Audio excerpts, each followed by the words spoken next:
Sukui, greetings, I am Tad Larkin, the lore master of Manda-LORE, and today I'll be digging through the archives to elaborate on the ARC Trooper, Captain Fordo.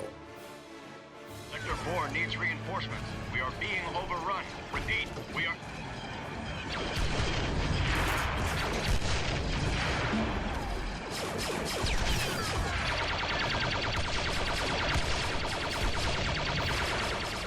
Born 32 years before the Battle of Yavin in the cloning labs on Kamino, designation Alpha-077, later nicknamed Fordo, was a human male clone of the famed Mandalorian bounty hunter Jango Fett. Culled from birth to be a soldier in the future Grand Army of the Republic, secretly under construction on the rain-soaked world of Kamino, Fordo was one of an elite class of clone trooper that set him apart from the rest of the infantry grunts. He was an ARC trooper, an advanced recon commando, one out of 150 Alpha Batch ARCs who were specially bred to be more independent and free-thinking than standard infantry clone troopers, and trained by Jango Fett himself. During training, Fordo exhibited exceptional abilities in not just martial combat and weapons proficiency, but also in leadership and squad management, earning him the rank of captain, while most ARC troopers of his batch rarely ranked above lieutenant.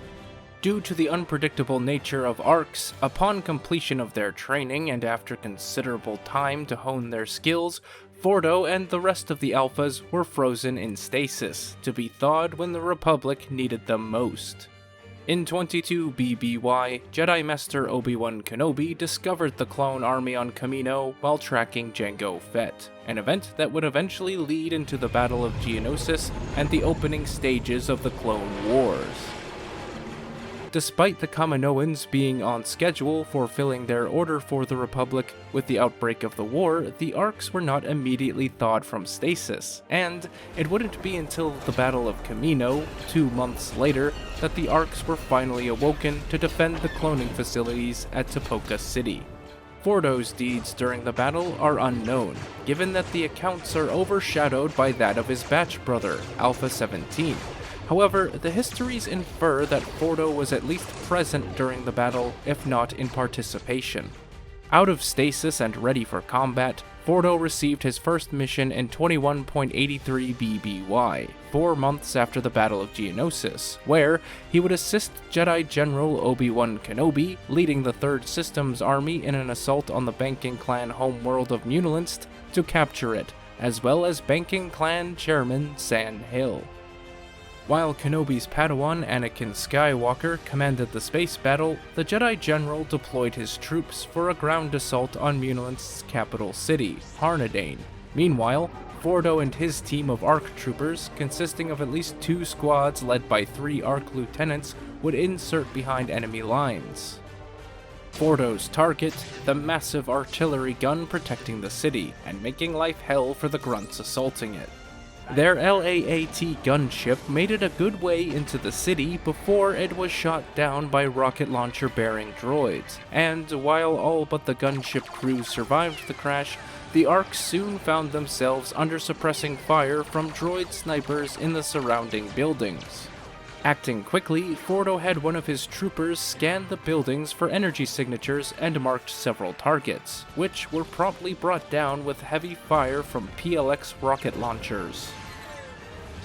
Clear to proceed, Fordo and his men fought their way through the city streets, briefly stopping to take out an AAT before surveying their surroundings to locate their target. Target located, they affixed grapple launchers to their DC-15s and ascended the base of the defense cannon, swiftly taking out the enemy resistance and planting their charges before retreating to a safe distance up the command tower. Their primary objective was complete, however, the battle wasn't over yet, as the next phase in the plan involved them assisting General Kenobi in storming the CIS HQ, which was easier said than done, seeing that the CIS commander was none other than the Jedi bounty hunter Dirge. It took the combined efforts of both Kenobi and Fordo to burst the regenerating mass that was Dirge, and soon after, San Hill capitulated. the Republic had won the Battle of Munilinst. Ah, yes. I believe you were surrendering.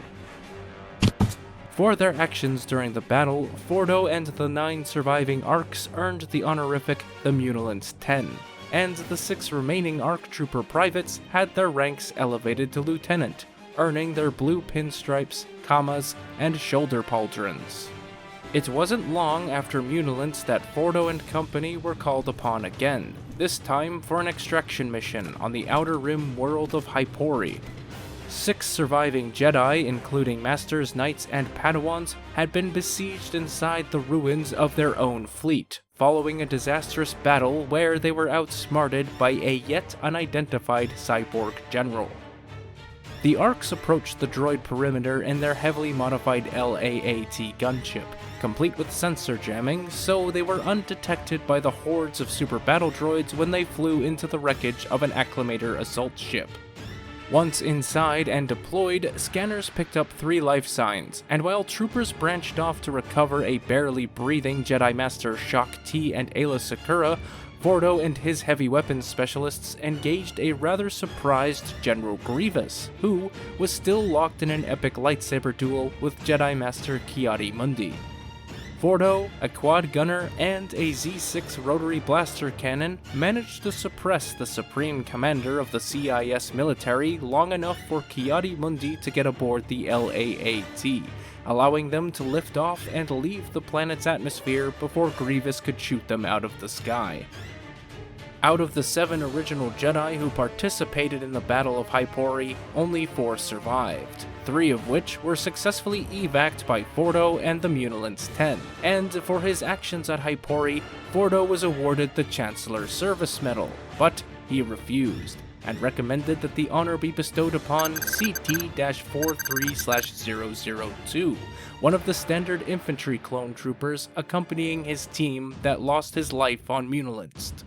Though Fordo turned down the Chancellor's Service Medal, when Phase 2 equipment was eventually issued to active-serving clone troopers, his new helmet came adorned with a pair of Jai Galar Lesorhaise, or simply Jang eyes, a painted decoration popular in the Mandalorian warrior culture, signifying honor, and usually reserved for clan leaders. When it comes to Fordo's and the Munilinst 10's actions during the mid and later years of the Clone Wars, the records get a bit murky. We simply don't have much surviving non-corrupted data from that time period to fill the gap in his service record. However, we do know that Fordo was an active participant in the Battle of Coruscant in 19 BBY, where General Grievous launched a daring assault against the Republic capital, and during the ground battle, Fordo valiantly defended Sector 4, wielding a DC-15 blaster rifle in one hand and a service pistol in the other. Being reinforced by Jedi Masters Yoda and Mace Windu, Fordo led his contingent to push against the CIS right flank, while Yoda and Windu carved a path through the droids on the left. What about our left flank? The Jedi have the left. All of the known records on Captain Fordo cease after the Battle of Coruscant, and it is unclear what became of him after the Clone Wars, whether he deserted the GAR after Order 66 or continued to serve in the newly created Imperial Stormtrooper Corps, we'll simply never know. Personally, I entertain the theory that, like so many of the other ARC troopers at the end of the war, perhaps Fordo escaped after Order 66, and traveled to Manda-LORE seeking Clan Skirata for a cure for his accelerated aging, and lived a quaint and peaceful life elsewhere for the remainder of his days. But that's just what I like to think.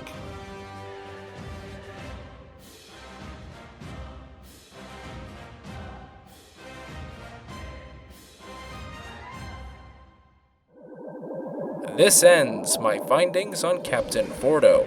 Thank you all for helping me surpass the subscriber count of my old channel, coincidentally also named Captain Fordo, and I hope you've enjoyed this redo of my most viewed video.